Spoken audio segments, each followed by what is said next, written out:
बिस्मिल्लाहिर्रहमानिर्रहीम। अस्सलाम वालेकुम। मैं समी इब्राहिम हूँ और आप देख रहे हैं हमारा यूट्यूब और फेसबुक चैनल। मैं सुप्रीम कोर्ट के पार्किंग लॉट में खड़ा हूँ।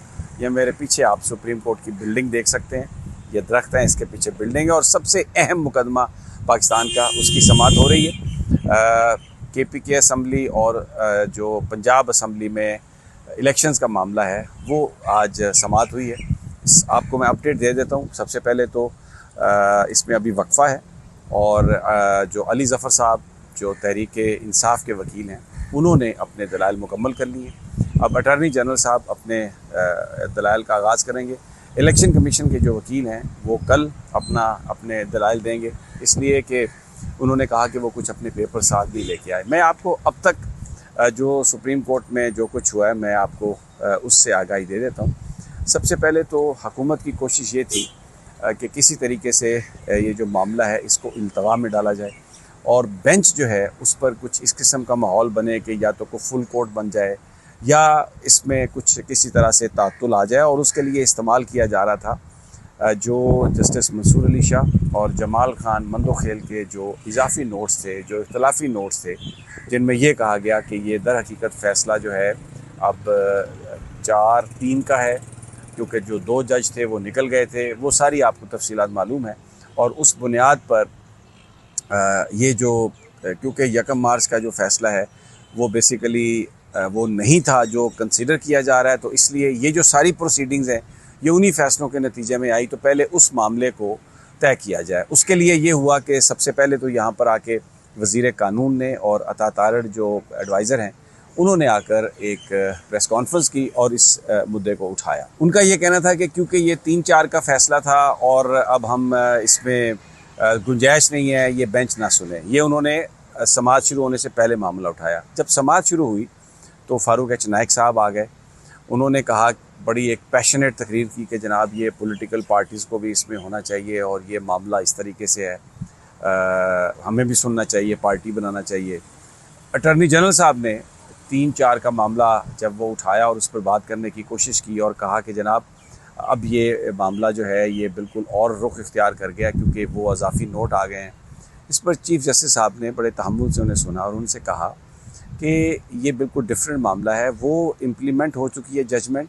सवाल ये है कि इलेक्शन कमीशन ने कौन सी उसकी जुरिस्डिक्शन है जिसके तहत सदर ने जो तारीख फ़ाइनल की थी इलेक्शन कमीशन की दी हुई तारीख़ों में से, उसके बाद जो तब्दीली की गई है ये कौन से आइन के शिक के तहत की गई है, कौन सा कानून है, ये सवाल है और इस पर हमें आप जवाब दें। इस पर उन्होंने फुल कोर्ट की भी इस्तदा कर दी। तो चीफ़ साहब ने कहा कि हम इसको देखेंगे और जो 3-4 की आप बात उठा रहे हैं जजेस की, ये बुनियादी तौर पर आज का इशू नहीं है और वो बेंच वो सारा मामला ख़त्म हो चुका।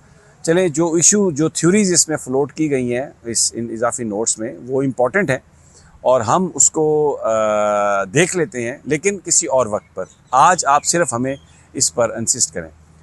अटॉर्नी जनरल साहब ने थोड़ा सा उस पर इंसिस्ट किया तो उस पर चीफ जस्टिस साहब ने ये कहा कि इट्स ए बैड स्टार्ट।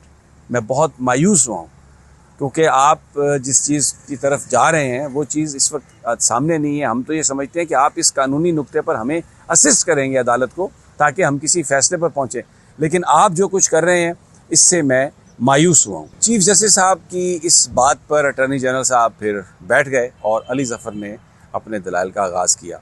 इस मौके पर जो एक अहम तरीन बात हुई जिसने मैं समझता हूँ कि वो जो पूरा कैंप हुकूमत का जो शायद सुप्रीम कोर्ट को तकसीम करना चाहता था, या कल जिन्होंने करोड़ों रुपए खर्च करके इश्तिहार दिए, मुख्तलिफ़ चैनल्स पर प्रोग्राम करवाए और ये स्टेटमेंट दी कि सुप्रीम कोर्ट ख़ुद डिवाइडेड है, जस्टिस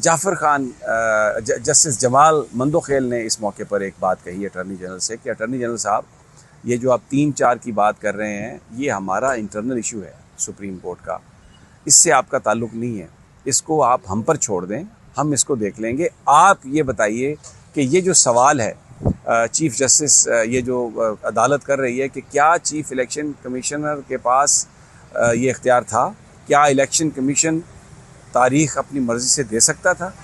तो ये इस सवाल पर हमें असिस्ट करें, ये कानूनी नुक्ता है, तो इस पर आप बात करें। तो ये जो बात की उन्होंने जमाल खान मंदोखेल ने, उसने वो जो सारी साजिशें थी, वो जो तासुर था कि शायद कोई कू करने की कोशिश की जा रही है, कुछ चीज़ों को हटाने की, बदलने की कोशिश की जा रही है और उमर अता बंदयाल साहब दबाव में आ जाएंगे, वो आज जमाल खान मंदोखेल ने उसको बिल्कुल तारपिड़ो कर दिया और उस पर चीफ जस्टिस साहब ने उनका शुक्रिया भी अदा किया और फिर उसके बाद अली ज़फ़र के दलाइल शुरू हुए।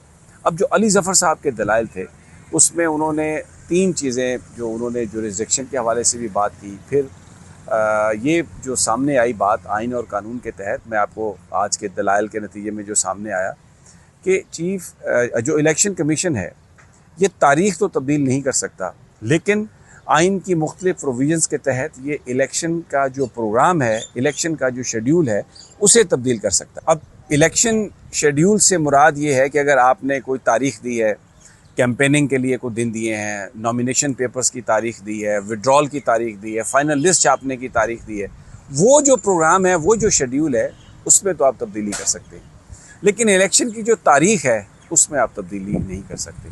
फिर आज इलेक्शन कमीशन का जो फ़ैसला है उसको भी पढ़ा गया, उसमें उन्होंने ये बताया कि फ़ाइनेंस मिनिस्ट्री ने ये कहा है कि वो पैसे नहीं दे सकते और इस बात की भी गारंटी नहीं है कि वो अक्टूबर में पैसे देंगे। तो जस्टिस मुनीब अख्तर साहब ने, जस्टिस एजाजुल अहसन साहब ने, जस्टिस उमर अता बंदयाल ने ये सवाल उठाया कि अगर कोई गवर्नमेंट ये कहे कि हम इलेक्शन के लिए पैसे नहीं दे सकते और सूरत हाल ऐसी है कि इलेक्शन करवा नहीं सकते, तो अगर वो आज उन्होंने बात कही है तो वो 8 अक्टूबर को भी ये बात कह सकते हैं, फिर यही बात वो 8 अक्टूबर 2024 को भी कह सकते हैं। तो इसका मतलब ये है कि अगर वो हुकूमत ये सोच ले कि हमने इलेक्शन नहीं करवाने और इस तरह के एक्सक्यूज़ हो जाएंगे, तो फिर इसका मतलब है कि वो इलेक्शन को एक लामहदूद टाइम के लिए कर सकते हैं मुलतवी। तो आज की समात में ये बात सामने आई कि असल करेक्ट जो वे था, अगर हुकूमत पैसे नहीं दे रही थी, अगर हुकूमत मदद नहीं कर रही थी, तो इलेक्शन कमीशन को उनके पास ये इख्तियार है कि वो ख़ुद उनको सख्ती से कहते, और अगर फिर भी ये चीज़ें नहीं मिलती तो वो सुप्रीम कोर्ट ऑफ पाकिस्तान के पास आकर अगर इलेक्शन मुलतवी होने थे तो उसका डिक्लेरेशन ले लेते, या कानून की और आइन की अमलदारी के लिए सुप्रीम कोर्ट की तरफ से उन महकमों को वाज़े तौर पर पाबंद कर दिया जाता कि आप ये चीज़ें देंगे। तो अपने तौर पर इलेक्शन कमीशन के पास कोई इख्तियार ऐसा नहीं था कि जो इलेक्शन की तारीख़ को वो तब्दील कर सकते, लेकिन इलेक्शन कमीशन ने अपने तौर पर इलेक्शन की तारीख़ ही बदल दी। और एक मौके पर चीफ जस्टिस साहब ने कहा कि ये जो इलेक्शन कमीशन ने तारीख़ दी है अज्यूम करके कि कौमी असम्बली भी 8 अक्टूबर को होगी और एक ही दिन इलेक्शन हो जाएंगे, तो इसका मतलब है कि ये तो डायरेक्शन दे रहे हैं प्राइम मिनिस्टर को कि आपने 8 अक्टूबर तक असम्बली डिज़ोल्व नहीं करनी। तो ये कैसे इस तरह की डायरेक्शन दे सकते हैं प्राइम मिनिस्टर को और इस तरह की इंटरवेंशन कर सकते हैं, बड़े अहम सवाल है।